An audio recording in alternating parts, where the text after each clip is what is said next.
Good morning, everyone, and a really warm welcome to ETF Stream's first ever ETF Trading Forum event. Really excited to have you all here today. I'm Tom Eckett, the editor of ETF Stream, and I'm going to be taking you through the next few hours or so where we're really going to be exploring the ETF trading landscape in Europe and also looking at kind of the best practices dealers should be adopting when trading ETFs in the market.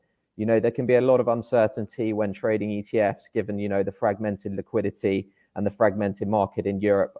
So ensuring best execution can be a real challenge for dealers.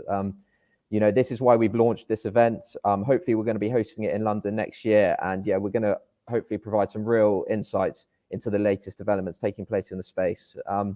One thing I do want to highlight that we're going to be focusing on a lot, as I mentioned, is achieving best execution with ETFs.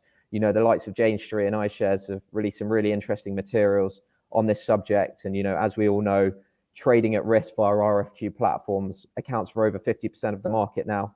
But should traders be thinking about other methods? You know, as I mentioned there, information leakage risk is a big issue. You know, the trade on screen that that BlackRock highlighted, you know, really highlights this risk. And it's something you'll all be familiar with, but it's something that can move underlying markets. So, you know, while pre-hedging does have its benefits in some situations in a competitive RFQ environment, you know, traders really need to be aware of the risks of showing their trades to a wide number of liquidity providers. And this is something we're really going to be looking at throughout the day as we go on. Also, I do want to highlight our ETF Ecosystem Unwrapped event next year. I know the 22nd of May may feel like a while off, but this is our flagship ETF event. You know, we're really starting to build the agenda now, and we're going to be focusing on ETF trading as well as all aspects of the European ETF market. We had over 400 attendees over the 2 days last year. So there should be a link in the right-hand side of the chat box where you can kind of go and sign up to that. But yeah, it'd be great to see you all there in London on the 22nd and 23rd. Before we get going, I want to highlight our ETF Insider magazine as well. This is our monthly ETF magazine for professional investors based across Europe. And, you know, this issue focuses on the mechanics of ETF investing. Again, you can go and download it on the right-hand side of the chat box. But we focus on all asset classes as well. So do recommend you go and get on the subscriber list there. And then just finally as well, I want to say a huge thank you to our speakers for sharing their insights today. We've got a fantastic speaker lineup for you. So I'm really looking forward to hearing what they all have to say over the next couple of hours or so. And as always, like all ETF Stream events, we leave a lot of time for questions. So make sure you get your questions into our speakers. As I mentioned, we'll leave a lot of time. So keep them on their toes and really, you know, really get some good questions into all of our speakers. So without further ado, that's it from me. But in a couple of minutes' time, we're going to be hearing from Susan Yavari, Senior Regulatory Advisor at Afama.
So up first, as I mentioned, delivering our opening keynote is Susan Yavari, Senior Regulatory Advisor at Afama. And Susan's going to be speaking on the practical benefits of a consolidated tape for ETFs. This is obviously a huge topic at the moment, given what happened with the European Council and the European Parliament.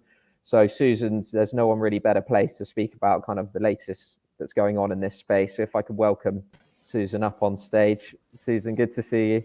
Hi, Tom. Good morning. How are you? Morning. Very well, thank you. So I'm going to hand over to you now. And Susan's going to speak for around 15 minutes or so and leave a few minutes at the end for questions. So Susan, over to you. Okay, great. Thank you. So actually, I was quite pleased that Tom asked me to do this and to give this short talk, because it was an opportunity for me to kind of relive the whole consolidated tape journey, but this time from a distance. So I think it was quite educational, for me as well. It was almost 2 years ago to the day today that the Commission published their proposal for a review of MiFID/MiFIR, and the establishment of a consolidated tape. And it's taken almost as long to come to an agreement between the Commission, the Parliament, and the Council. So by no means was it easygoing, and I think most of the audience is aware of that.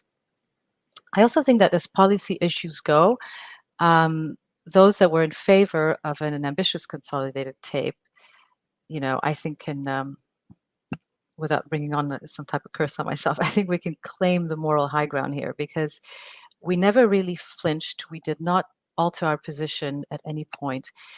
And I think it's fair to say that the exchanges did perform some pretty significant U-turns along the way and along this negotiation. And to be honest, I think it's kind of easy to understand this dichotomy, because it's very hard to argue against a real-time consolidated tape. I mean, it's such a clear use case as to why we need it. But the exchanges were in that very position. They were arguing, when the proposal first came out, they said, well, let's go for a 15-minute delayed data, maybe even end of day. Let's focus on other policy issues. There aren't very strong use cases for the real time.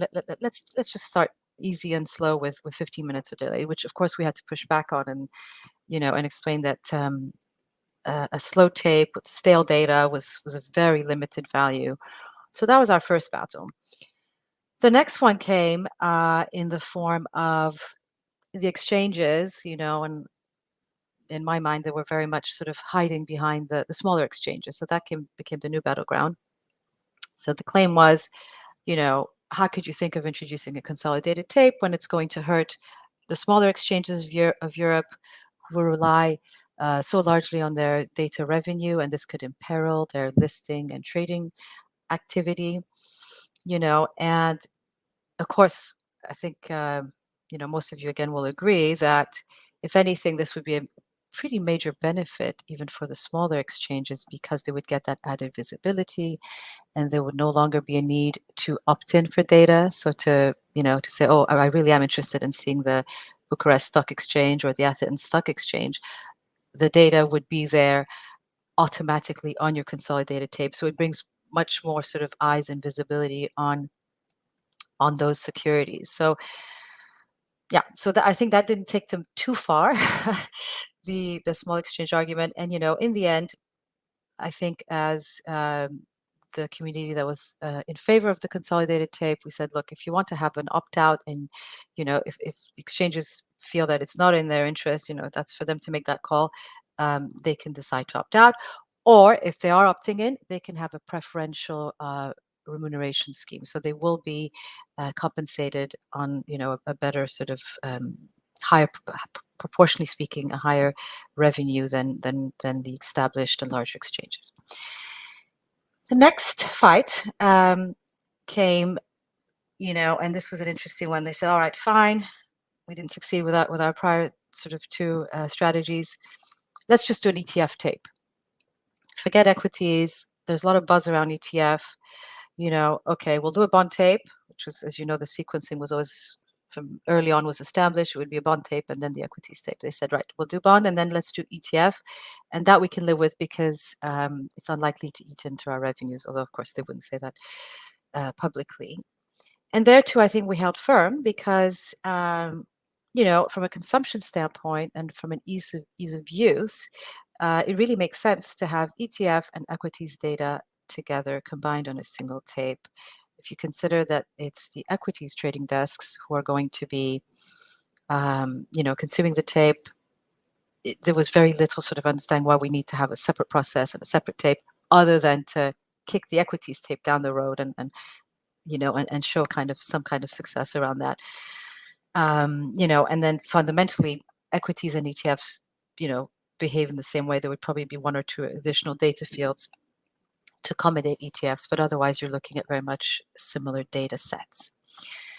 So then fast forward sort of, you know, into the last few weeks before the summer, and then again picked up in September, October timeline, you know, is where we had sort of the very last, you know, sort of confrontation with exchanges, which was around post and pre-trade data. So we managed to get pre-trade data into the tape, albeit not exactly how we would have liked, in that there is no venue attribution.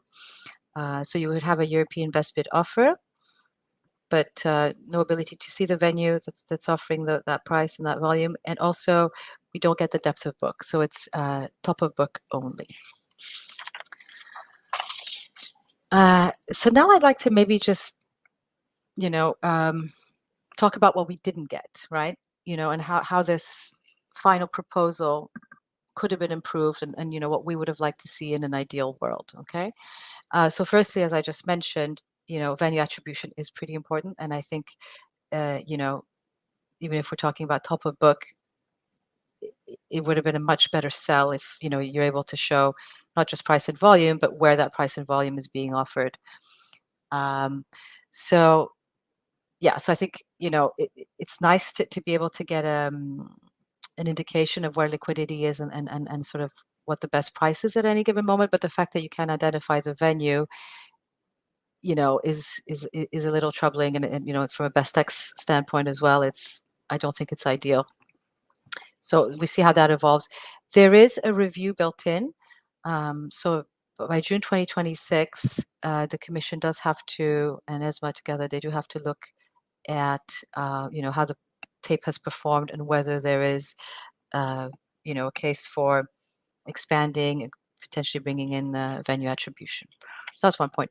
Another thing we didn't get, I've also alluded to, is depth of book, because while we understood that politically it would just be going too far to have, you know, 5 layers from day one, we were hoping that the CT from day one would collect 5 layers of tape, so be technically set up to receive, you know, sort of further layers of data. That we didn't get, so we're sticking to the sort of EBBO. And then finally, and this to me is really critical, and I think we'll see it becoming so important when the tape actually launches, and sort of, you know, in the more, you know, in the more medium to long term, is around governance. You know, and so this is something where we had strong proposals that we put to the Commission, we put to the co-legislators, that we want to see a strong governing body. We want to have, you know, a decision-making body, a board that is broadly representative. So you would have both the data provider community, but also the user community, right? So the ETF issuers, the APs, the asset managers, the sell side represented with voting power. Okay, so that would have been kind of in an ideal world. And you know, the voting power and the ability to kind of govern the tape is important, because those are decisions you would be making around, potentially around the pricing of the tape, around the underlying technology that's being used, around the speed of delivery, and around the actual content that's covered by the tape. And interestingly, this governance question is pretty much where the US is at. And remember, they're 40 years plus into a consolidated tape for equities. And those are the very debates they're having now. And there's, of course, as you can imagine, a lot of pushback from the exchanges, you know, and the SEC tried to kind of remedy that, and to provide a better governance framework where it would be more equitable. And I think that's been pretty much struck down. So the user community, us, we're still kind of struggling in the US as well. So there's little hope that users can have more say in pricing and the type of data that's received. So that's on the governance piece. And then there's probably a second layer on that governance, probably a little bit more relevant for the bond tape, but also relevant to equities ETFs, which is around governance insofar as it provides and monitors for data quality, and so it's not really a given that the CT will from day one provide, high quality data with little errors and so on. So it's important that either the CT provider itself has that capacity or ESMA is in a position to police the content and ensure that it's of the highest quality and that the data providers are in turn providing good data. Okay, so maybe at this point, can I just quickly pull up a slide that I had to kind of show you what we can expect in the coming months and years. So if we situate ourselves now, we have October 2023 on the kicking off on the timeline. So this is when the final technical trilogues took place. We have a final agreement, so that's done and dusted. What we are waiting for is more kind of formalities going through the EU legislative process. So in January next year, we expect a vote in the European Parliament, a plenary vote, and then the Council again has to give a final approval, and then it goes through kind of the legal services, and we would have publication in the official journal of the MiFID review.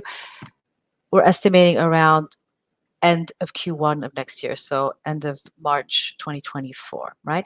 From there, ESMA is out of the starting blocks and they have 9 months, so the 6 plus 3 months that you see up there on the screen. Within 9 months, they have to put out a tender for the bond tape. Remember, the bonds are first. So then we're looking at January 2025 for when this tender goes live, and about 3 to 6 months for them to make that selection. So June 2025 is when we expect to have a decision on who will be the bond CT provider.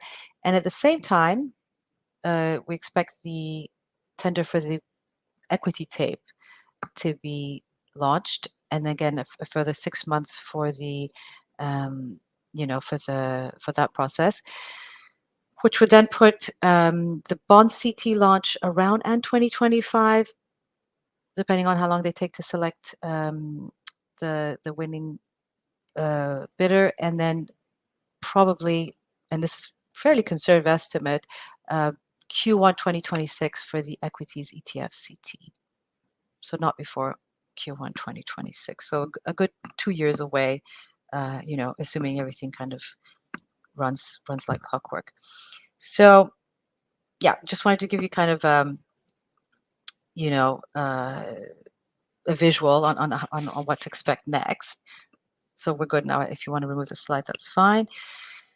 Now, who's in contention? So that's the next battle, right? Who's going to actually be providing this tape for us? And I think, those of you who are close to the topic will know that the 14 exchanges, at some point in these 2 years when we were negotiating the tape, there was a kind of moment, I guess, where they caved in and they considered that, that they can't fight us, they have to join us. So they're in the bidding. They've announced that they've created this kind of independent JV, which will bid for an equities ETF tape.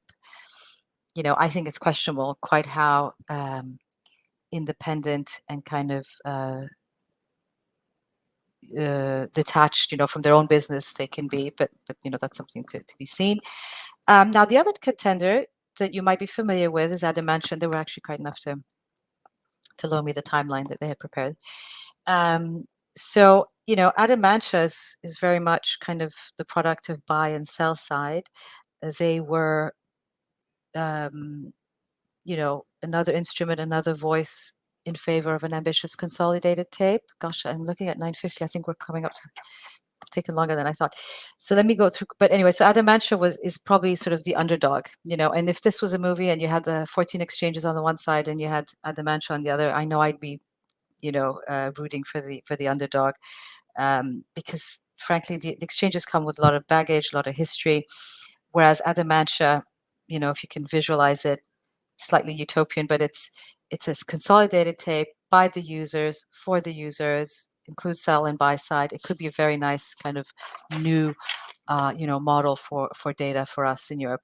The difficulty Adamantia, I think, faces is the willingness of a lot of firms who have been open to the idea, but are maybe less open to opening up their wallets and supporting at this stage. But they do understand. But it's a few kind of steps ahead to imagine this is a way to control data costs. This is a way to have more ownership of market data. Okay, so if we're still good on time, I'll just maybe tell you where we can still influence and we still hope to have, kind of shape a little bit what's to come. So I think the focus moving ahead is going to be on level 2 legislation, so the secondary legislation to come out when ESMA actually produces its regulatory technical standards for the bids. We want to have a focus on governance, so we want to keep that focus there, and also on reasonable commercial basis. So ensure that the tape is provided with just a small margin and is very much related to the cost of producing the data. And I think my personal kind of objective looking ahead is that I would really like the exchanges to drink our Kool-Aid. And I think it's not too late for them to drink our Kool-Aid, because their attitude so far has been to resist, an equities ETF consolidated tape. Again, I think it's quite short-sighted. It's about short-term gains, preserving those data revenues, and it's really not thinking about, how this can provide a lift and, frankly, put a stop in the decline that we have seen, and that is, sort of documented. We know that there's been, compared to our peers, we have not only plateaued, but we've actually gone down, whereas Asia Pacific and the US are showing ever higher rates of trading volumes. And also, if you look at European fund managers and the composition of our investments, today we're 43%, 43%. So the highest amount exposure we have is to US equities, and Europe is around 25%. That used to be the reverse figure. We used to be much more heavily exposed to EU versus US only 10 years ago. So the trends are really not so good. And also from a global investor standpoint, we have such a great product. We have the UCITS wrapper. It's from a tax standpoint, it's highly attractive, and it makes us very competitive versus the US ETF. And again, we can't fully capitalize on that because we don't have the liquidity picture. So again, this is where the ETF equities tape would kind of lift us. So if I could just get the exchanges, to focus on that, and also to maybe join me in bringing this message, hi Tom, is that, what, don't compare yourselves to the US. In the US, I do think we also have market abuse, and you do see the exchanges kind of charging, ridiculous prices for that data, but they can do it. They can get away with it.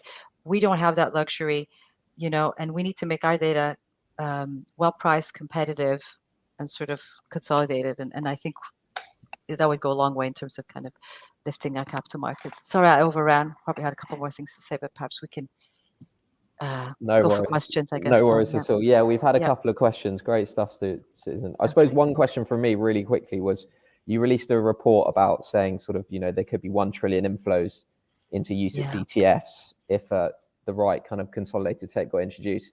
Could you talk a little bit about why this number, why a tape would be so powerful? Yeah, so that was basically based on the number of inflows that you have into US ETFs and how much of that US ETF investor base is made up of non-US investors. So we're thinking, we were part of that group, of course, but if you strip out EU and you just take the LATAM and the Asia Pacific, how much of that could be redirected to Europe if the tape is there, and if if fund managers can kind of see the liquidity picture and have more confidence in trading our product. So yeah, that's where that came from. Yeah, good stuff. And then just finally, I'm conscious we're running out of time, but how much guidance has been offered on the pricing model of the tape? Can you shed any light on that? No, you need to give me another webinar to talk about pricing. This isn't fair. You know what? I think that's when we'll see some of these new provisions come to the test, Tom. I think they'll be very much tested, and we'll see how much the RCB that I alluded to, the reasonable commercial basis, will be tested, and and we'll see again.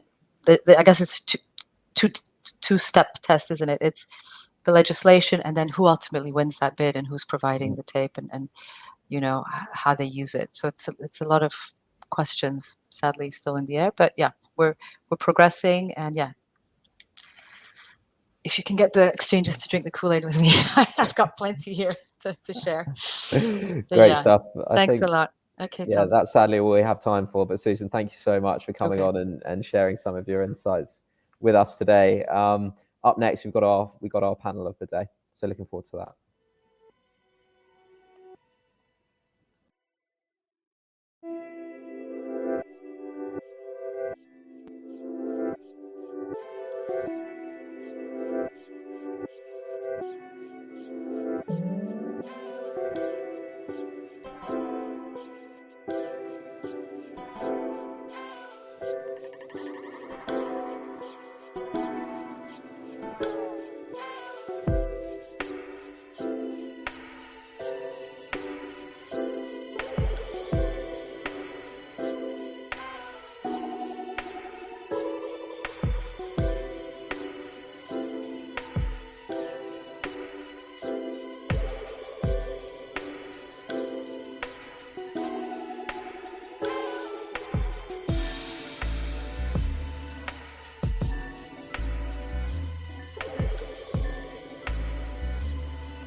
So welcome back, everyone. And yeah, I'm delighted to say we have our panel, first and only panel of the day, RFQ versus exchange, best execution practices and latest innovations. We've got a fantastic lineup for you today. Jason Conan-Davies, head of trading at Nutmeg, now JP Morgan. Alex Livingston, head of trading for FX and ETFs at Titan Asset Management. Paolo Giuliani, head of ETFs at Vantage Capital Markets. And Tom Stevens, global co-head of ETF Capital Markets at JP Morgan Asset Management. I think we're missing Paolo, sadly, but we will just crack on. Hopefully he can join in just a moment. Jason, maybe coming to you first, let's sort of dive straight into it. How would you go about defining what best execution with ETFs is? Good morning, Tom. Thanks for the intro. Well, I think the most obvious definition is obviously price to execute your trades, right? So how much it costs to actually execute and complete your trade. But for us, actually, there are a few or more elements that go into the best execution question. So total cost to settle the trade, for example, that's become a lot more prominent now, with CSDR in play. Any kind of late delivery can actually affect our view of what best execution is for that particular counterparty that we're dealing with. Also, things like speed of execution are quite important as well. There's a lot of automation now that's come about due to the sort of increased volatility since COVID. So that's another thing that we think about when it comes to best execution. So it's a full package, really. It's not just one thing. It's kind of a holistic view of the execution that we do. And we're always kind of assessing this stuff and kind of adjusting accordingly. Yeah, great stuff. Alex, same question to you. How would you go about defining it, and has this changed over the years? Yeah, 100%. Good morning. Thanks for having me on. I think coming from where I sit, which is kind of in between kind of trading and portfolio management, one of the big things that we kind of assess is, the individual objective of each and every trade. So, looking at that, speaking to the PMs, and working out what is the specific objective of the trade. Is it the urgency Is it price impact? How what really is the trade doing? So I think being able to understand the objective of the trade can then help to kind of tailor your best execution, and tailor how you see if it's done a good job of putting that trade on. How it's evolved over the years. I mean, the ETF industry has grown dramatically over the past couple of years. There's still a big focus on sort of RFQ, as I'm sure we'll get into shortly. But it's a very fragmented landscape, especially in Europe, with all these different exchanges and the broad remit and offering of ETFs kind of spoiled for choice. So much so that it means that there's a really wide breadth of liquidity and volume across all of these ETFs. And that's developed really dramatically in the past couple of years with the things like active ETFs coming to the industry, ESG, thematic ETFs. So it's really developed quite dramatically, to be honest, in the past couple of years, and definitely got a couple of interesting years ahead. Yeah, great stuff. Tom, bringing you in here, maybe a sort of bit of a history lesson about kind of execution practices in Europe. Have they kind of, as I mentioned to Alex, have they changed dramatically in recent years? And kind of, why is it that kind of RFQ trading in particular is such a dominant method of trading at the moment? Thanks, Tom, and morning, everyone. So, yeah, thank you. You give me the history lesson probably because I might be the oldest or longest in the tooth here, but thanks for that question. So, yeah, I mean, if we look back kind of early mid 2000s when ETFs launched in the UCITS space, and the ability to trade there was very much kind of voice driven, your classic kind of brokerage. Then we moved to more of an IB driven or a message driven system, or even agency execution was far more prevalent in mid to late 2000s. Then with the advent of some RFQ protocols from a couple of different providers, meant that you were able to put people in competition. You were able to have everything in one place, and later on that meant a little bit more straight through processing as well. And that was a good thing. The market needed more efficiency there. The ability to trade on exchange was lesser to an extent. It kind of went down a path of more of an RFQ model, but that is changing now.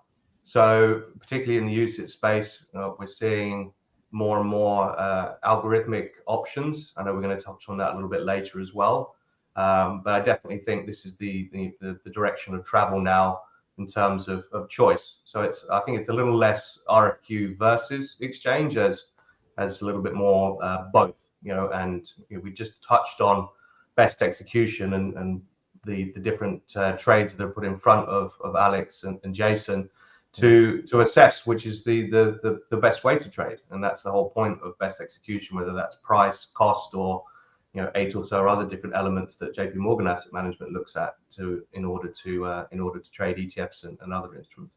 Yeah, good stuff. Just following on from that, Jason, have your sort of trading habits developed as well as kind of the markets evolve? Yeah, I mean, look, I think sort of the ETF space has definitely matured a lot over the years in Europe. We always know that the US is slightly more mature than Europe, and we're always a few steps behind in that space. But we've definitely noticed sort of better execution with larger size on the RFQs. But of course, this means that we have to now be a bit more careful about certain types of trades we do. So trades with less liquid underlyings, we're now using agency a lot more. We're now interacting a lot more with the on exchange liquidity. Whether it's via a broker because we don't have membership with the LSC, but you can get that via a broker, or whether it's via algos or sort of other means like that. That's kind of ways we're interacting now. And there's technology now getting involved with the industry. So a lot of the contingent switches that we do, where we switch delta neutral underlyings between one asset to another, where there's only a sort of slight deviation in the delta neutrality, we can do a contingent switch on the RFQ now. And that's basically involved a lot of the counterparties interacting with us and actually integrating with the technology to be able to do that with us. So that's another kind of progression we've seen in recent years, and it will only continue, right, as the industry gets more mature, as things get more sophisticated and technology continues to come into the fore, we're going to see more and more evolving of this particular industry that we're in right now. Yeah, absolutely. And Alex, a lot of sort of buy side people we speak to say, you know, oh, I'm just plugged into an RFQ and just execute all my trades through there. Why may that not be the best approach in all situations? Well, I think it's good to have a range of abilities to execute via. I think largely why, you know, in the European space we've centered towards RFQ is because, you know, it's a lot of institutional flow, where perhaps for some of those larger size trades, actually, you know, sometimes going RFQ can be a good method to, you know, have an instant, transfer of risk, and actually it can be quite, you know, a good method of execution. But clearly, there's no one size fits all. I think Tom's just dropped off there, but you know, there's no one size fits all, and you've got to have a range of methods to access the market.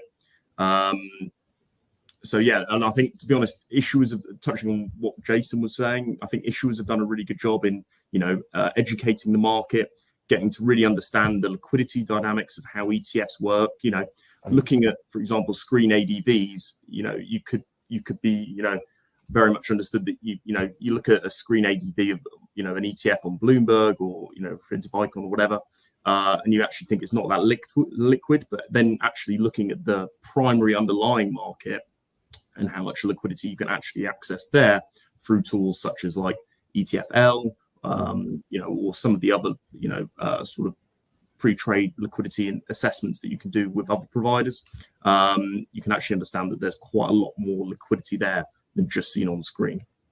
Yeah, great stuff. And just a reminder to the audience, we're going to leave a lot of time for questions at the end, so do make sure you get your questions into our speakers. Tom, bringing you in here, maybe kind of the key question for this whole event, but what are kind of some of the keys to achieving best execution with ETFs? So I think here it's assessing each and every trade on its own merit, and with buy-side dealing desks, we appreciate that needs to be done quickly.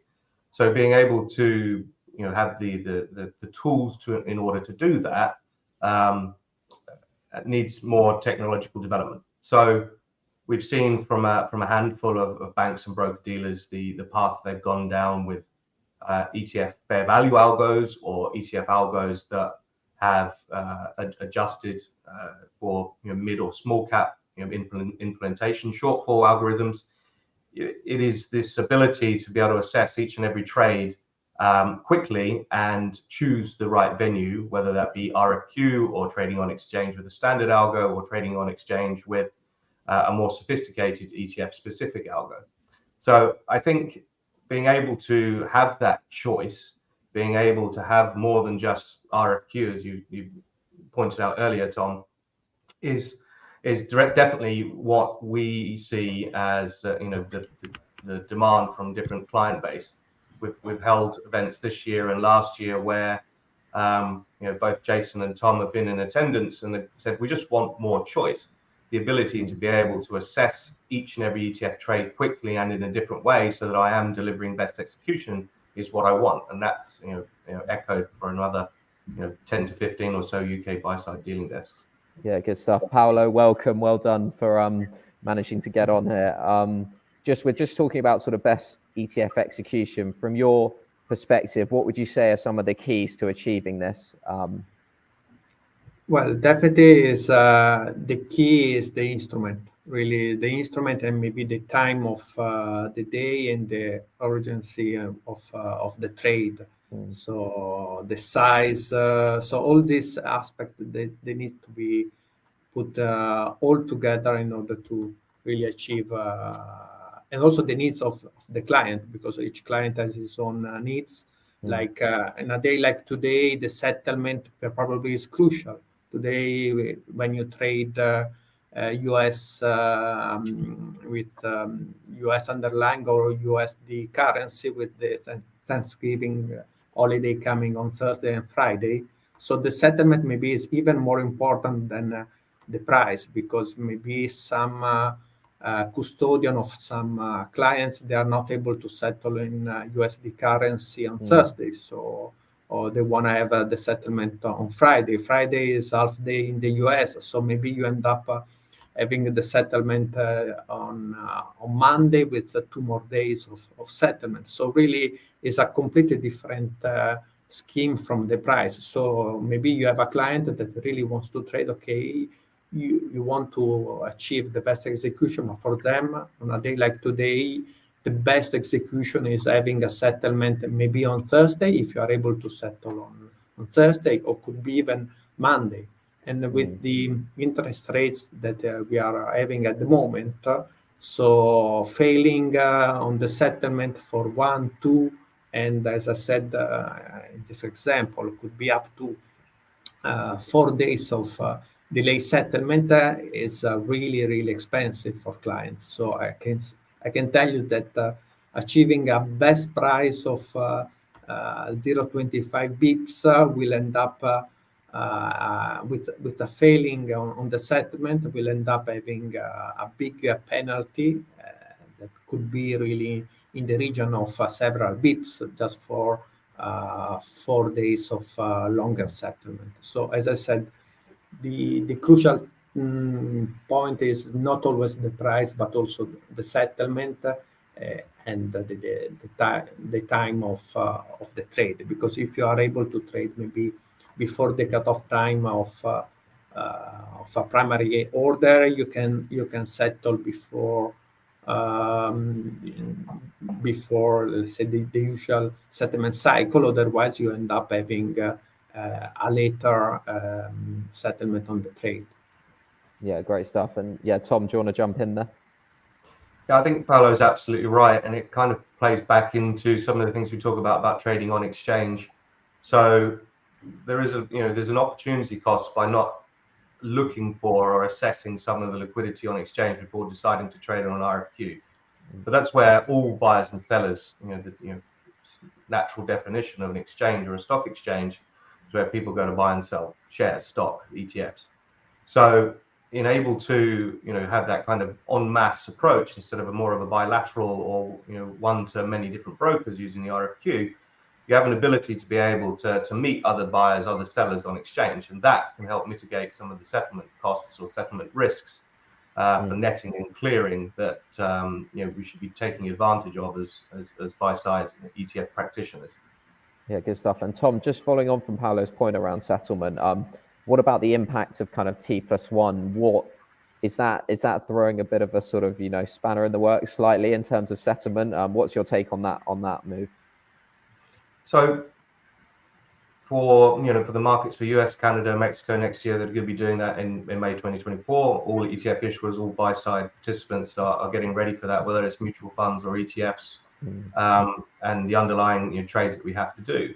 So I think there's a lot of working groups, there's a lot of internal talks between many different elements of our Manco and our structure to make sure that we mitigate this, that this is not going to be affecting tracking error or active performance in any of our ETFs. So it's still a work in progress, but I think there's extensive both internal and industry work going into this.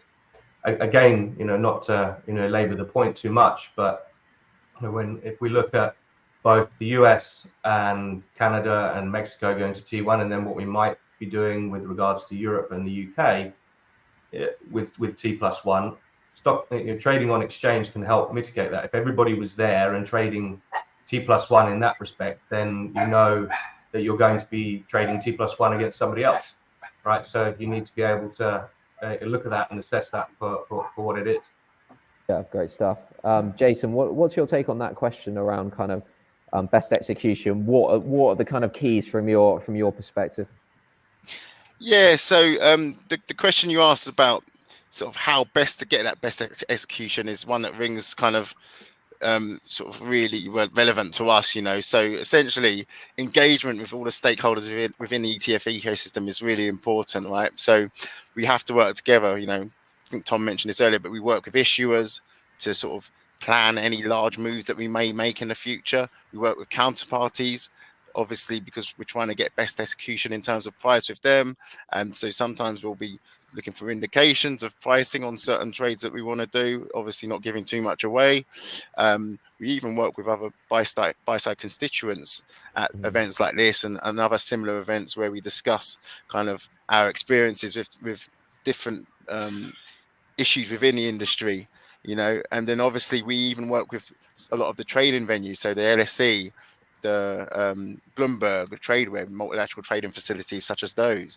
We've worked closely with a lot of these guys to build new technology and actually test stuff and suggest things that have actually then been released. So the whole ecosystem needs every single constituent, every single stakeholder within that ecosystem for the thing to work. So yeah, I'd definitely say my take would be engagement with other stakeholders within the ecosystem is the best way of getting that best execution.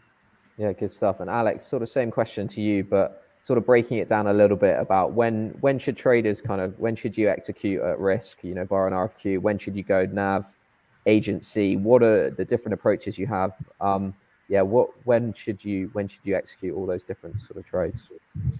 Well, I think you should certainly be aware of all of them, be able to, have all those sort of arrows in your quiver and be prepared to use them. I think especially risk is excellent because it's, an instantaneous transfer of risk, getting off your balance sheet. But with that, NAV, clearly you're getting the end of day NAV, or it might even be T1 NAV.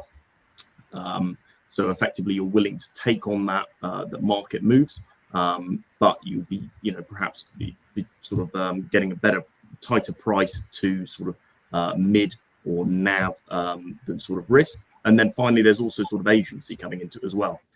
So for those larger trades where you've got really big risk of sort of information leakage, those agencies can really help at sort of intermediating that risk and you're sort of minimizing market impact. But again, you've got to be working with the specific objective for each trade. No, you shouldn't have a sort of one size fit all policy. You've got to assess every trade on its individual basis and work out which way is the correct way to market for each trade. Yeah, good stuff. Paolo, same question to you. When should traders look at all these different options? Well, it depends on the underlying and really the urgency of the trade, I would say. On the equity space, in terms of asset classes, usually risk is the one of the main let's say avenue used. On the other side, with the NAV trading, you can offset the risk. So you have really on similar ETFs, you are able to buy and sell and matching the two different, two or even more different exposures. So you can have a European sector hedging with another European sector. With all the stamp duty involved, you are able to offset the risk and having, let's say, maybe a basket to execute in the market with less number of components, because you are really offsetting the risk, because we have maybe quite similar or even the same components. The same is also if you trade European ETFs versus US listed, or maybe even Asian listed ETFs. With the NAV trading, you are able to really offset those two risks, and so you are netting the two activity. On the algo, definitely you are having a different behavior. So that is really what the ETF is aiming to achieve, moving away, looking more to an equity trading instrument like the ETF were supposed to be at the beginning of their launch. Yeah, good stuff. Jason, did you want to mention something there on that point? Yeah, thank you, Tom. Yeah, obviously, as a buy-side institution, we often have to make this choice of how we execute. So I think Paolo said it right about, depending on sort of time you have, and urgency is quite an important one. So obviously risk is the go-to way to execute at the moment, sort of OTC for ETFs. But yeah, we also can, as I mentioned earlier, if we've got a sort of slightly more delicate trade with sort of more liquid underlyings, and we don't want to disrupt the kind of spread and push up those offers and push down those bids, then we will maybe work agency, just split the trade up, either trade weighted average pricing or volume weighted average pricing, and just execute via an algo, sort of assess getting that on exchange liquidity. With NAV trading, we've actually found we prefer to use it when we're actually switching from one asset to another where the underlyings are quite similar. And the reason for that is because obviously there's a long time from when the NAV is sent to when the actual price is struck in the closing auctions and the following day when it's actually printed. And we also have to consider things like, for example, is the underlying Far East underlying? If it's Far East underlying, then it might take 2 days for us to get that NAV. And therefore, there's a long lead time between when we're actually sending that trade and when we actually execute. And that may disrupt kind of what we anticipate we're going to actually be spending on the trade. So it's about engagement, not only with other sort of stakeholders, but with the actual trade itself, doing your research, looking into exactly what your trade consists of, and then making the decision off the back of that, and then retrospectively assessing what you've done so you can improve the next time. Yeah, good stuff. And Tom, do you need to take a different approach depending on the asset class? What's your thoughts on that one? I don't think so. I think you're assessing each trade, therefore assessing each asset class as to its underlying liquidity, as Paolo and Jason and Alex have pointed out. I think the crucial part, as these gentlemen have already said, is the impact, the urgency, of what you're trying to achieve. So whether that's gold, which has hyper liquid spot and futures market, and on the many ETFs that trade billions of dollars a day on exchange for certain ETCs and ETPs, then algorithmic trading can be used there, risk trading can be used there, because there is the ability to access all of this liquidity. If you're trading something a little bit more esoteric or a little bit harder to do, let's say a single country EM, then you might not have the ability to trade the underlying there and then. You might not have the ability to trade the ETF on exchanges in the size that you want. So therefore, a risk trade for what you're trying to achieve, if you've got the urgency there, might be the way forward. So I think it's kind of yes and no. You're assessing each trade, therefore you are assessing each asset class.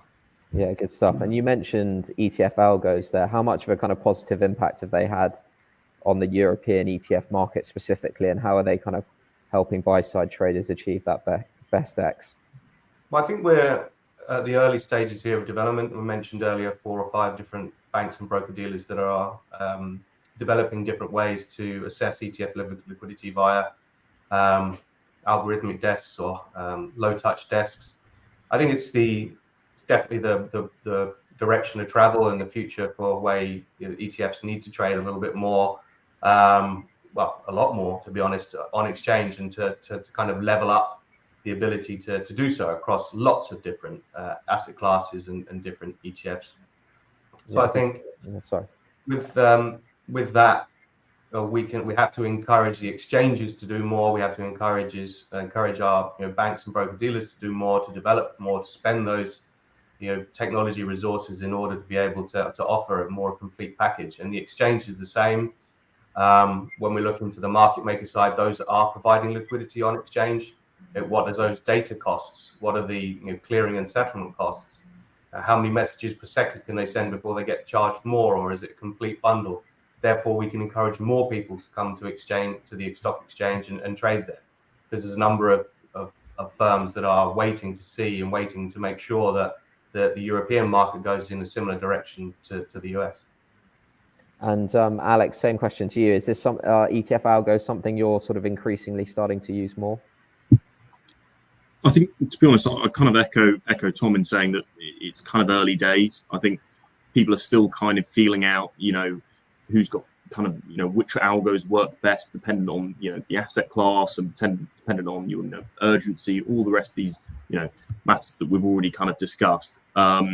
So it is still very much early days. I think there still has to be quite a lot of, volume driven onto the exchange. So I think in the UK, especially, we need to do a bit more in terms of, trying to get a bit more retail flow. So, for example, with the platforms enabling sort of, fractionalized dealing, we'll perhaps start to get some of the movement there. Because as I said, it is very much controlled at the moment by those sort of larger institutions sort of dealing. But I think in time, we can kind of get to a point where, perhaps there'll be a lot more volume on exchange and some of those algos will work really efficiently and bring a huge amount of efficiency to the sort of ETF ecosystem. Yeah, good stuff. And we've got one more question before we sort of open up to questions I want to ask. Paolo, maybe to you. Obviously, you don't see as much kind of RFQ trading in the equity market. Do you think the ETF market will eventually shift to look more like the equity market over the next few years, or what's your take on that outlook? My take is, if I may, if I have a few seconds to talk about really on a historical way, because the point is really ETF at the beginning, they were just listed on local exchanges on specific local indices, so the FTSE in London, the DAX in Germany, the CAC in France, the SMI in Switzerland, the MIB in Italy. Then we had really three big waves of really changes. First, the cross-listing of the ETF in all different exchanges. So the same ETF really with the same ISIN listed maybe in different currency, but in different exchanges. Then that is quite peculiar for the European market. The index provider, and this is really a crucial point, index provider really started to grant the index license to really a huge number of ETF issuer, up to 10 or even more ETF issuer for the same index. So really creating the fragmentation that we have in Europe. So we need to understand this in order to understand why the RFQ platform have such a big success in Europe versus the US. And the third point, before coming to really to direct answer, is really the fact that the market maker really have and they still have a finite resources in terms of capital to provide the quote in the different local exchanges. So at the end, the asset, the buy side, the client, if they want really to have a big block or liquidity on one ETF, they really embrace they plugged into the RFQ platform. So this is really the crucial point. The last one is really the lack of consolidated post-trade reporting, because at the end this really also doesn't help to mitigate the fragmentation that is specific of the European market. Yeah, good stuff, Paolo. We've got time for one question, and it would be remiss not to talk about pre-hedging. So we have had someone come in from the audience. Jason, maybe one for you. How much of an issue is pre-hedging by liquidity providers in RFQ bids? Pretty straightforward question. Well, to be honest, I guess you have to take care of every single trade you do. So obviously with the less liquid, more sensitive stocks, larger trades that we do, we show a smaller population of counterparties. But even with some of the preparation work we do for our normal trades, we'll make sure that there's not too much information being leaked out to the market. We always send our trades two-way as well, so that there isn't kind of any direction given to the trades we're sending out. And I think it's just a general sense of being cautious, being careful, being aware that, give out too much information, people can act upon it. So I guess nothing changes for us, really. We just continue to operate in a way that allows us to be sensible and allows us to sort of keep our cards close to our chest, while at the same time, getting the information that we need if we need to kind of do any preparation. Yeah, great stuff. That's a good point to end on. Sadly, that's all we have time for, but I want to say a massive thank you to our four panelists here today for sharing their insights. I do really appreciate that. Up next, moving very quickly on, we're ETF execution in just a couple of minutes' time.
So up next, I'm delighted to say we have Robin Mess, co-founder and CEO of Big XYT. And Robin is going to be speaking on, which follows on nicely from the panel, around tools to improve ETF execution. So if I can welcome Robin up on stage now. Robin, welcome. How are you, sir?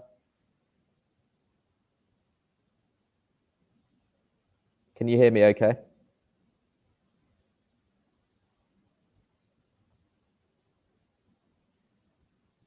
Hi, Robin. I think you might be muted.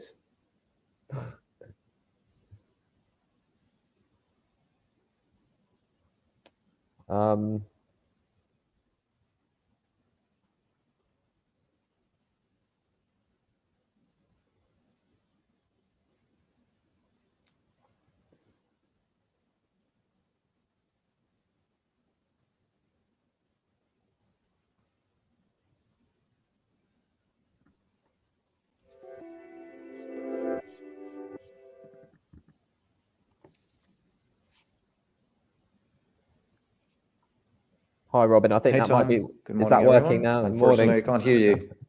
Can you not hear me? Well, I Do you can want me hear to you. reconnect? Hold on.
Wouldn't be an online event without a few tech issues. Hopefully we can get Robin up on screen and see if his mic is working.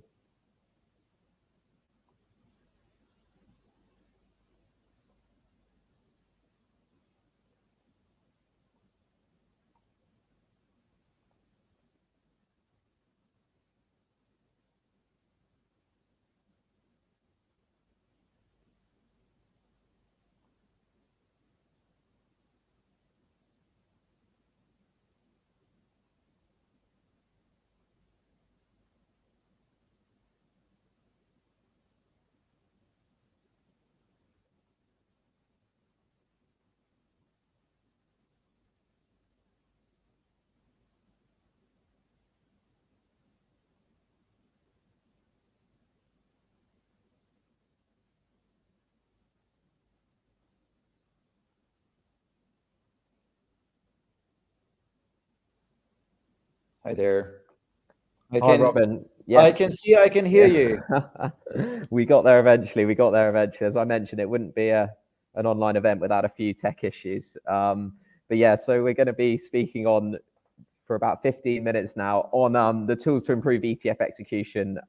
Robin, just quickly, what did you make of the sort of last panel and that question around how has kind of the UCITS ETF trading landscape changed from your perspective? So, I mean, we heard. Sorry, I'm just trying to upload a few slides. Not sure it's working.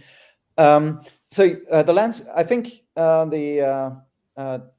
participants, the panelists, they were mentioning different things. First of all, of course, the success story of ETFs, which is ongoing. I mean, we see growing AUM numbers. We see growing competition as well, and we see more choice in terms of how to trade ETFs, where to trade them. And I think this requires a little dive into the details. And BXYD as an analytics firm, of course, we're helping the different segments, so exchanges, agency brokers, as well as issuers and investors to actually understand the landscape. And I think the overall objective is to make the landscape more attractive for everyone, especially for investors, because we want the story to continue. So further innovation, further growth. And I think there's plenty of opportunity for the industry. If we just look at retail growing in different regions, I think that's very encouraging. Great stuff. And I think, are your slides working now? I think they should be, potentially, if they're on screen. Yeah, let me try. See if, yeah. Perfect. So it'd be great to hear a little bit about kind of how the buy-side traders currently execute trades and whether this is kind of the best approach. And I'll sort of let you take it away from here, really. Yeah. So in order to support my statements, I've prepared a few graphs using our tools, and I think we will come to that as well. So at the end of the day, if you use market structure analytics, then you will come to conclusions that will help the industry with understanding the available products, understanding execution, and of course manage day-to-day decisions. So if we move to the first slide, and it is more second one. It's stating the obvious. I mean, this is an observation comparing the overall volumes in secondary markets. That's the blue line. It's more or less stable over the last couple of years with a few peaks due to external events. But what we see at the same time is that the choice is growing from an ETF perspective. So the number of products has grown dramatically. So there are more issuers, more products. We've seen active ETFs being launched now. We expect that to grow, and that is absolutely a key observation. If we have a look at other aspects of the landscape, next slide, please. Then it's not only a growth story; it's complexity as well, and we will touch on that. Complexity, the choice where to trade ETFs, and this is just the venues. It's the venues. The major exchanges, the MTFs, and also hidden in some of the reporting in APAs is the SI trading that is growing to some extent as well. So if we look at the landscape from a mechanism perspective, stating the obvious, moving to the next slide, please. RFQs are dominating the market. That was mentioned earlier today on the conference, but they are also growing. So it's not only that they make up to approximately 50% of overall trading, they are still growing.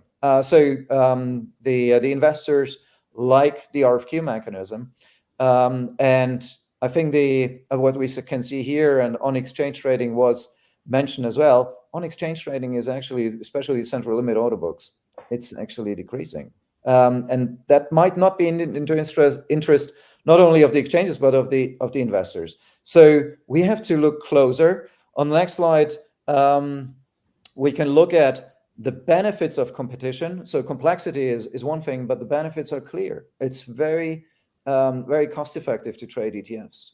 This is summarizing top ETFs in terms of their spreads a touch. We've seen the peaks around COVID and the war from last year, but we can see that it's very stable. It's very attractive for investors to engage on exchange. So the question is now, but potentially, how does trading actually look like if we understand the dominance of RFQs. Yeah, great stuff. And what does the trading landscape look like then? Sort of diving straight into that, because we've seen the huge rise of RFQs. It doesn't show any signs of slowing down, as you mentioned. So it'd be interesting to hear your thoughts on that. I mean, some of that was mentioned on the previous panel. So you have, on the one hand, you might have urgency and you want to get a larger size done. On the other hand, you might want to benefit from the liquidity that is available on screen, fully transparent. And at the end of the day, it's quite difficult to understand the liquidity of an ETF, because you would need to analyze the underlying inequities. You would have to analyze the basket, or you would have to look at the future, and all of that is creating challenges for the investors. And therefore, understanding the nature of liquidity from a pre-trade and post-trade perspective is absolutely key. And I've collected a few views. So if you can move two slides forward, please. One of them is, if we look at the dominance of RFQs, of course we expect that it's large sizes. The interesting thing is that the very large sizes, above 10 million, that's the blue color here, across the 4 major RFQ platforms, it's approximately 50% of notional traded. The rest is below that threshold, so fraction 5 to 10 million, and then roughly a third between 0 and 5 million, so below the 5 million threshold. Now, this is RFQs, and we can assume that it's pretty stable across all platforms, but that's not the full story. If we move on and look in contrast to on-screen trading, next slide, please. That's because we've seen that RFQs are growing and on-screen trading is actually, in terms of market share, shrinking. Then let's understand how the industry is actually using on-screen trading, and this is the distribution of sizes for each major exchange. It was quite surprising to see that it's very consistent. So you can see that the sweet spot of on-screen trading is 100K in euros. So that's so anything that is smaller is trading as well, but we will see plenty of retail flow there. And if it's getting beyond the 100K, then of course RFQs are more relevant. Now, this looks, again, very stable. There is another aspect. Next slide, please. So looking at the market share by size across the 3 main mechanisms, so on screen, green, RFQs, gray, and SIs, red, then we can see that the market share around the size of 200K is actually equal. So 200K, around 200K, you can trade it on screen or you can trade it RFQ, and that's exactly what the industry is doing at the moment. So again, looks pretty obvious, but there is a surprising trend that I would like to share today. So we can move on. This is a breakdown by months. Again, it looks pretty boring. Market share doesn't change by size. Next slide, please. This is the point I want to make. And I think this is a trend that just started and has an explanation in the use of algos and in retail flow.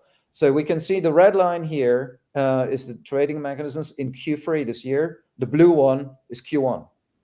And this is a consistent shift where we can see that smaller sizes are offered by RFQs as well. We have plenty of evidence for that it's not only large sizes traded now for RFQs, but the automation offered for RFQ platforms is actually used by investors. It's very convenient, and therefore we see smaller sizes traded for RFQs as well.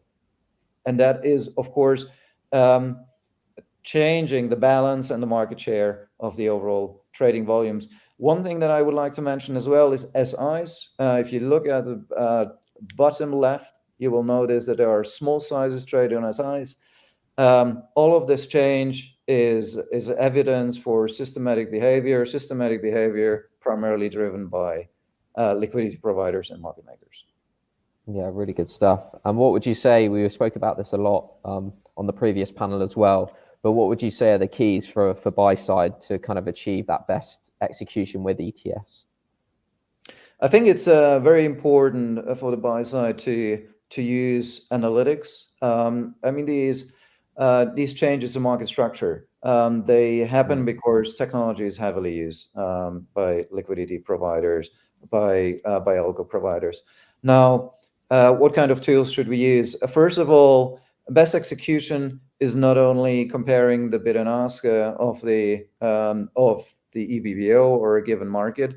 It's also observing price changes and spread changes over time. We've been approached by investors already some time ago, more than a year ago, who observed change of spreads while they were trading certain sizes on RFQs. So spreads widening, mid prices moving, and we know that the industry needs to use tools in order to identify these changes from a post-trade perspective, because that will then support their pre-trade decisions. So if we move to an example that I have prepared, next slide, please. Next slide.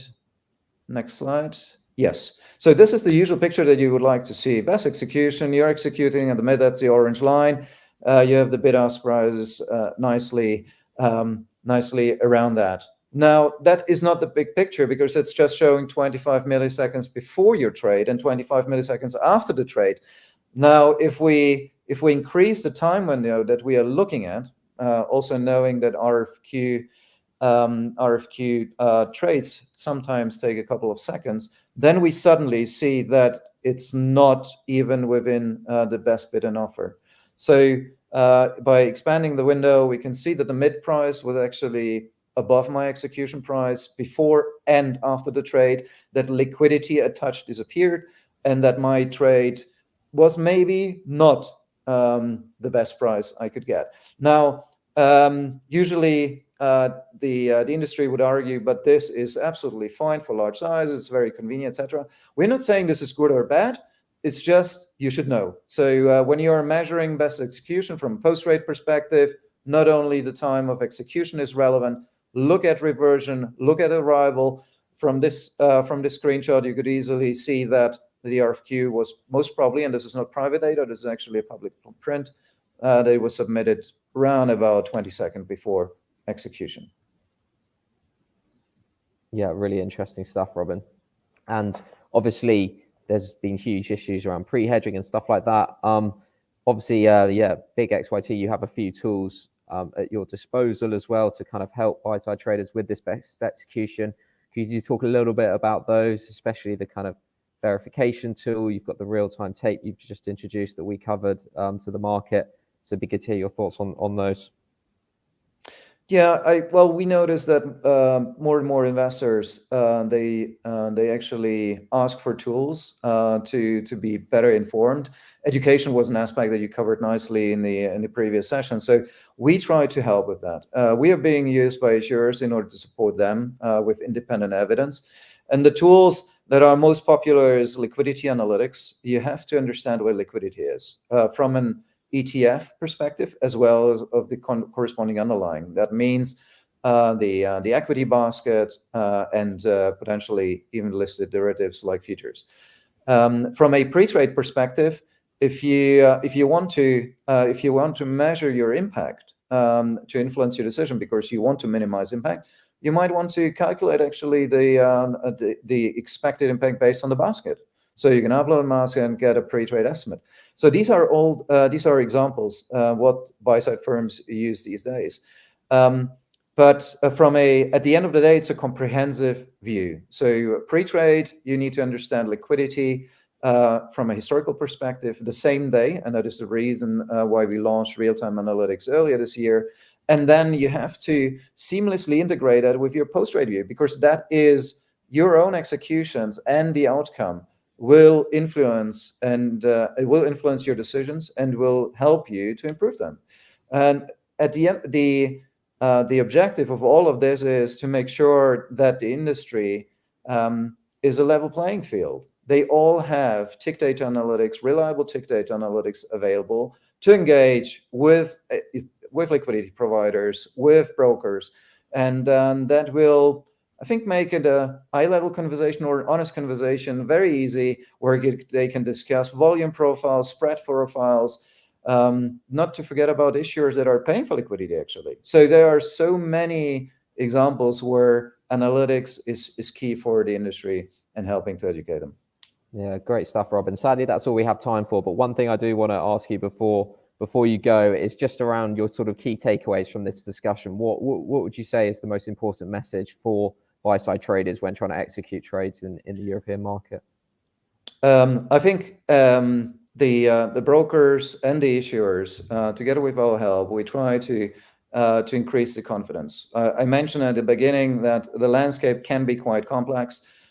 Choice is there, but choice brings some sort of complexity as well. So we have to create a confidence in the landscape. We have to create confidence in the innovation. For example, algos. Why not engage in certain products in the liquidity that is available on screen? Why not measure the outcomes with proper post-trade analysis? So the choice comes with flexibility, but also with an obligation, because you should use the tools that are available in order to improve your decisions. And we will see further progress during the next couple of years. And I'm sure we will have a chat about the changing landscape, the ETF landscape, in a couple of months or years. Yeah, great stuff, Robin. Thank you so much for coming on and sharing your insights with us. And well done for sorting out the tech issues at the start as well. Thanks for having me. It was a pleasure.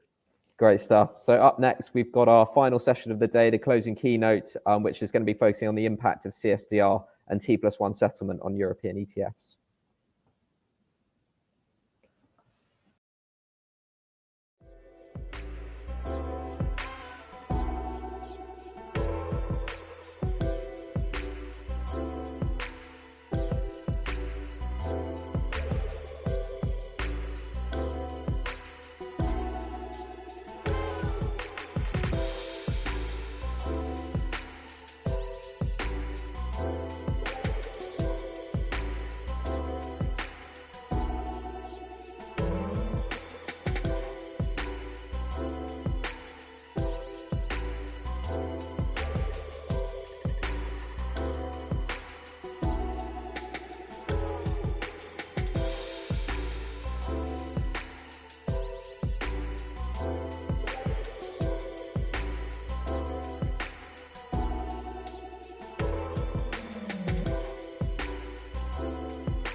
So wrapping things up for our ETF Trading Forum event, I'm delighted to say we have Kira O'Leary, partner at Deckert. Kira is going to be speaking on a topic that definitely needs more than 20 minutes, but the impact of CSDR and T+1 settlement on European ETFs. It's a bit of a monster topic. It's a very live discussion at the moment. So if I could welcome Kira up on stage. And Kira, I'm going to hand over to you now. And Kira is going to speak for around 15 minutes, and then we're going to leave a few minutes for questions at the end. Kira, I think you're muted potentially.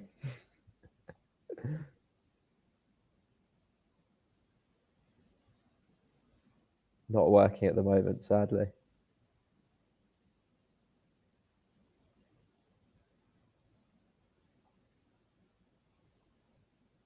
You're not the only one. We've had a couple of tech issues today. So.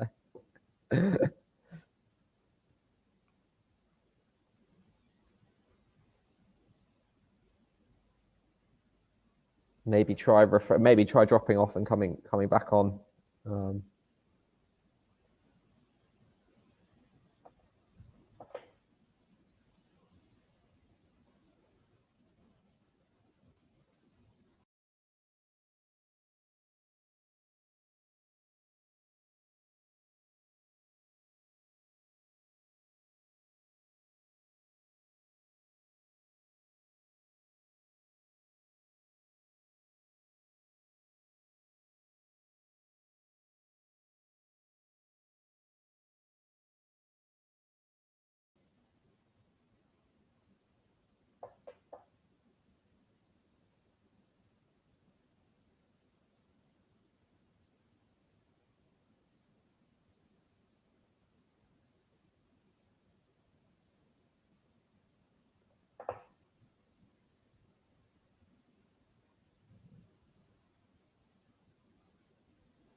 Hey, Kira.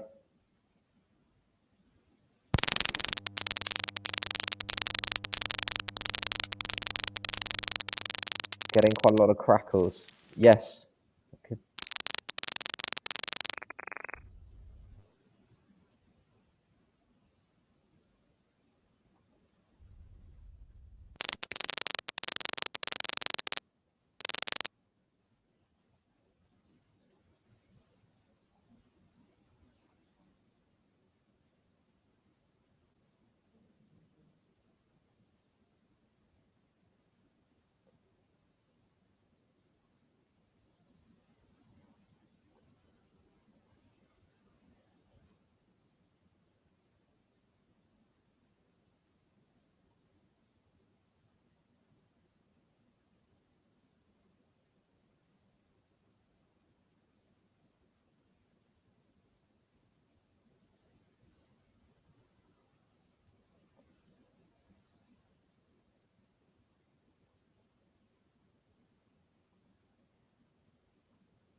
Hey, Kira. Yes, that should be working. Sorry, a few technical difficulties. No worries at all. Maybe tilt your phone. That should do the trick. Yeah, there you go. Well done. I'll let you take over from now. But yeah, talking about the impact of CSDR and T+1 Sure. settlement on European ETFs. Over to you. Okay, well, good morning, everyone. Now that we've solved a few tech issues, wouldn't be a webinar without some of these, though you would think at this point we're all after getting a bit used to it. When technology lets you down, it really does. So as I was saying, my name is Ciara O'Leary. I'm a partner in Deckard based in Dublin, and amongst other things, I specialise in ETFs. And I suppose what we're going to try and talk about this morning is, as Tom alluded to, quite a large, meaty topic in terms of T+1 settlement, CSDR, and the impact on this on European ETFs. So what I'm hoping to cover this morning really would be around the T+1 settlement in the US, the impact on European ETFs, particularly the implications for CSDR, and should Europe follow suit? So maybe just to kind of go back to the start at the very beginning, as they say, why did the US decide to move to a T+1 settlement? The short answer, I suppose, is to reduce risk. The shorter the settlement cycle, the less time there is to cause issues. And as a result of kind of reducing the risk and the credit risk, it also reduced the amount of margin that was required and the collateral required. So really it was to try to de-risk trading settlements and create greater efficiencies in the US capital market system, which, you know, in theory always sounds like a noble aim to reduce risk. But because the US is such, you know, if not the largest capital markets in the world, with the inflows coming in and out of this on a global basis, anything the US does is going to impact the whole world's financial system. And in particular, it has an acute knock-on for European ETFs. And the main issue that it has created is a mismatch of settlement cycles. And that's due to kind of the very nature of ETFs, how they trade on the primary and on the secondary market, and also kind of discrepancies in terms of, you know, the ETF shares and its underlying baskets and the settlement of its baskets as well. So obviously that's quite a significant impact on how European ETFs do business.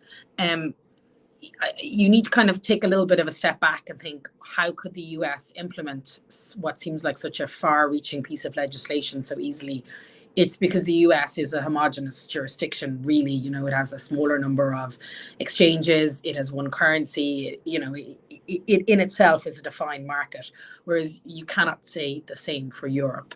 You know, there's what, 33, 34 exchanges. There's, you know, around 30 centralized security deposits in the EU, and the trading is occurring across all of these exchanges and all of these platforms, making any type of harmonization strategy particularly difficult, and also, you know, causing greater potential for settlement mismatches when you're trying to settle trades across a large number of platforms. You know, if you turn kind of specifically to ETFs, the primary market is typically settled on T+2. So now if you're in a situation whereby your primary market is settling on T+2, but your secondary market is settling on T+1, you know, that's creating huge operational risks and potential kind of costing issues for both the funds and investors, which we'll come to in a minute. But I think if you look at the operating models first, you know, ETFs have set up their operating models, how they trade, how they settle. And now you've created a huge mismatch between the primary and the secondary markets. So in some instances, particularly where ETFs have a strong North American focus, we're seeing people having to go back to the drawing board and really kind of reevaluating their entire operating model. And as we know, any changes to operating models and how things are done are very costly for investors and costly for the funds. And typically, as with anything, when you change an operating model, it's going to create more headaches at the start than anything else. So you also have to bear in mind, is it worth looking at your operating model and how that's going to impact if you do have to go back to the drawing board and change all of that. I think other things that people need to kind of bear in mind outside of the mismatch in that regard and those operating model issues is that you also need to bear in mind that financial regulation in Europe is complex and has many intertwining pieces of regulation directives. And sometimes when we talk about this, we kind of lose sight of the basic regulation or basic principles. And as we all know, European ETFs are structured as UCITS. And it's kind of first and foremost what an ETF needs to comply with are the UCITS regulations. And the UCITS are, as we know, kind of quite regulated. You have a 10% borrowing limit, you have a 20% cash portfolio limits. So if you're having a settlement mismatch, that can impact those limits as well and kind of cause, I suppose, regulatory breaches for an EU ETF. And I think that kind of sometimes can get lost. The side of that can get lost in the discussions around settlement. So there's impacts on kind of, for want of a better description, their local authorization and their local regulation and how they're going to interact in terms of reporting breaches with their own local regulator. So you always have to bear in mind when you're dealing with the European ETF that you have to look at the UCITS rules as well and see how that's going to kind of hit that. So those two things really then obviously have a huge impact on market makers and authorized participants who are kind of key drivers and key service providers in the ETF ecosystem. And really, if you're talking about, on the one hand, the idea of T+1 settlement was to de-risk, but in Europe, it has almost kind of become a risk. And anytime there's a risk, as we all know, that impacts costs. So really, if you're looking at this, it's going to probably increase the risks or the perceived risks for authorized participants and market makers. And if there's an increased risk, that's also the typical knock-on effect or increased costs, you know, wider spreads, which will obviously have a knock-on the pricing models that the market makers and APs apply to the ETFs, which then impact the underlying investor at the end of the day. So what something was supposed to de-risk in one way has almost created a risk within Europe. And I think that leads us to the next behemoth piece of legislation as well, and fines and risks, and that is CSDR. CSDR was implemented with the kind of intention, a bit like the T+1 settlement, of improving efficiencies in the European markets and in trade settlement. But again, CSDR and its implementation has proved incredibly challenging for the European entities. I think kind of so much so you can see there's already a review starting about CSDR, and I think there's been some helpful considerations or I suppose pauses in CSDR. Obviously, it's been very helpful that the EU have delayed the mandatory buy-ins until 2025, but at the moment the fines do apply for failed trades. So if you're now in a situation whereby you have a settlement mismatch on a kind of almost continual basis with T+1 on one level and T+2 on another, I mean, it's kind of only logical or there's going to be it's very hard to mitigate the fact that you're going to have greater failed trades. And as a result of greater failed trades, then the financial implications of the fines kick in under CSDR. And I suppose they're higher in the context of an ETF because you look at the overall trading volume when you're calculating the fine. So what are we seeing the impact of CSDR? Well, again, you come back to if there's greater risk and people have to bear greater risk, they want greater financial reward or they want to build in greater protections for themselves where there is greater risk. So wider spreads, higher costs, effectively you're paying for premium liquidity. So for something that was supposed to kind of reduce risk and be of benefit, you're always winding up in a situation where people are having to kind of bear more cost for that. And it would kind of seem like that, isn't really, wasn't really the aim or the intention of these pieces of regulation. But nonetheless, that's kind of the situation where we find ourselves in with CSDR and now with the looming kind of settlement mismatch. So, so far it's been all problems, and what to do is the question really when you're looking at all of these particularly difficult areas, and I suppose the kind of in one way the easy solution in some regard would be, well, should Europe follow suit? Should we simply adopt a T+1 settlement model in Europe as well? Bring ourselves online, greater global harmonization. Obviously, anytime you hear harmonization, you think there's going to be greater efficiencies, reducing costs. Everybody likes everything to run in the same manner. And I think so much so has been the kind of worry and the concern and wanting to kind of have those greater operational efficiencies. The Association of Financial Markets in Europe have actually commissioned a paper around, kind of thinking and considering whether we should move to T+1 in Europe. But as I said at the outset, Europe is a different model and a different beast to the EU. So when the association was kind of conducting the review and putting their paper together, not to sound negative again, they almost came up with greater challenges again around any move to T+1. Obviously, a shorter time frame for any post-trade activities makes it very difficult. Anything that compresses something, there's less room for maneuver, less wiggle room, and sometimes tighter times can lead to greater error, which is kind of knocking on to the fact that you could again almost result in greater settlement failure. If you have greater settlement failure, you have to look at the impact of those under the various other pieces of legislation we've mentioned within Europe. I think one thing that a lot of people maybe missed or wasn't kind of up in light straight away is it obviously also has an impact on securities lending. Again, it's compressing the time frame, making it much harder to identify and recall securities within that time frame. But I suppose the biggest challenge that was flagged by the paper is the challenge we've mentioned already, and that is the fragmentation of the European market and attempting to get all of those different exchanges, all of those security centuries deposits to operate within the same manner. You have local market holidays in one jurisdiction that you don't have in another.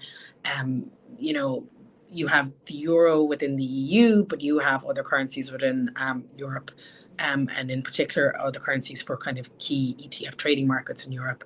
So trying to kind of come up with a mechanism that's going to be able to deal with all of those inherent issues with having a wider,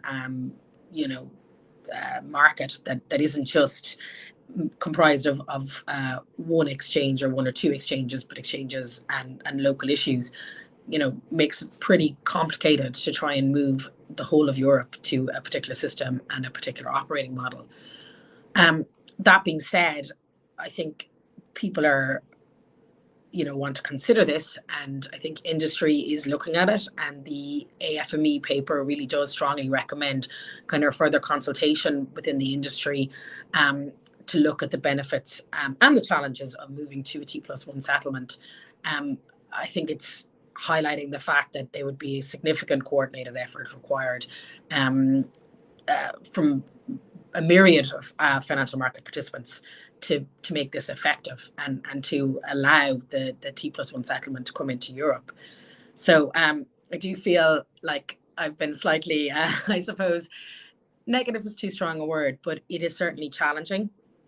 There are significant challenges for this and how this is going to impact European ETFs and the trading. And I suppose not only European ETFs, obviously that's our focus today, but Asian ETFs and Asian managers are impacted by this as well.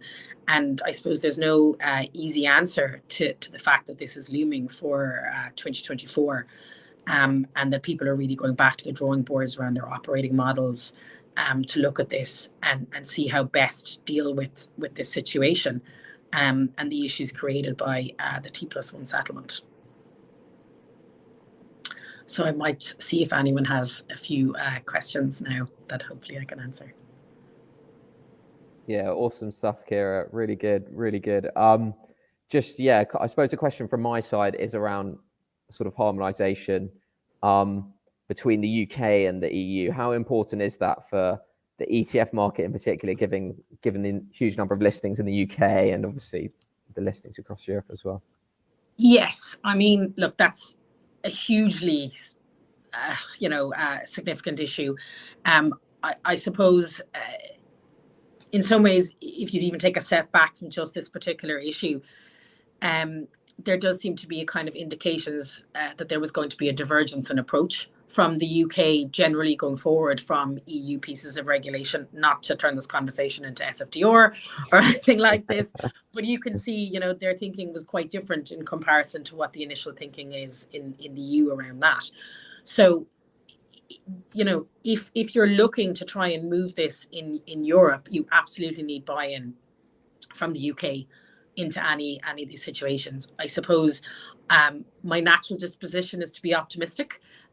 So I feel that the headwinds between the UK and Europe are better these days. Maybe I'm being a bit naive that regard, but that's the way I'm going to look at it. So you would be hopeful that as a result of these kind of better headwinds, and it seems a little less adversarial, that the UK would be open to dialogue and open to that. But I think, Tom, you've raised a huge point.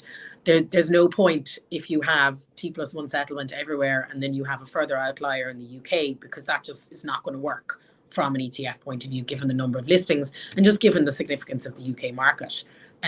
So like that's almost like the first hurdle before you even get into the variances between EU markets.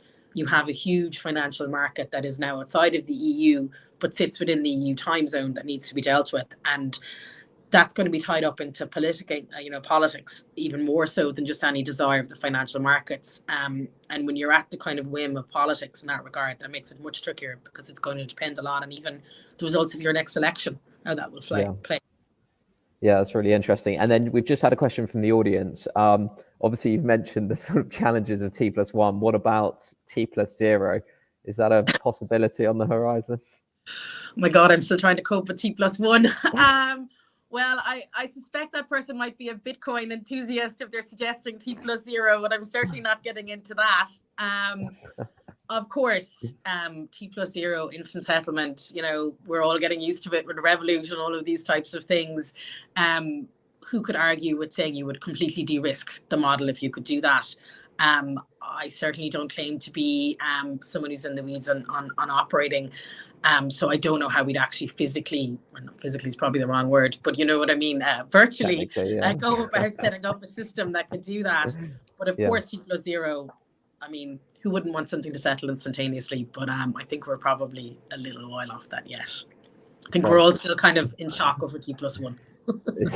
Good stuff. And then just finally, what would you say, just sort of summarizing the session, what would you say your kind of key takeaway is for the market? I think it has to be a realization that this is happening. And I think sometimes we're all guilty of it, of procrastination. And, you know, it feels still like May 2024, that's some time away, but it is not. It is quite soon and quite sudden. So people really need to look at their operating models. Like in some way, in terms of legal documentation, it's pretty easy. I mean, you're only updating a few lines in the document, but where this is really going to come into play is how you actually operate your funds on a daily basis. And I mean, if you have huge North American exposure, because I think that's, sorry, another important point to mention, it isn't just the US, it is North America. So, you know, if you have North American exposure, this is obviously going to be a more significant issue for you to begin with. And you really need to get into the weeds on your operating model and see how you actually trade and how you work and how you interplay between primary and secondary markets going to work out. And you need to be doing this now, to be honest with you. Yeah, good stuff. I think that's a good point to end on. Kira, thank you so much for coming on and sharing your insights. And again, well done with the tech side of things as well. Thank you very much, everybody. Great stuff, Kira. So that's a wrap for ETF Trading Forum. I want to say a massive thank you to Kira and all of our speakers for sharing their insights today. From your side, I hope you found it really useful. Thanks for tuning in. And if you've stayed to the end, well done for sticking with us through a couple of tech issues as well. So I do really appreciate that. And then just one final point from me is I really want to make sure that everyone's aware of our kind of ETF ecosystem. Wrapped events on the 22nd and 23rd of May. It's a bit of an ETF investing and trading bonanza across 2 days. And yeah, as I mentioned at the start, we had over 400 attendees over the 48 hours. So yeah, I'd really highly recommend you have a look at that event and get signing up. But that's a wrap from us. I hope you found it useful and thank you very much for tuning in to ETF Trading Forum today.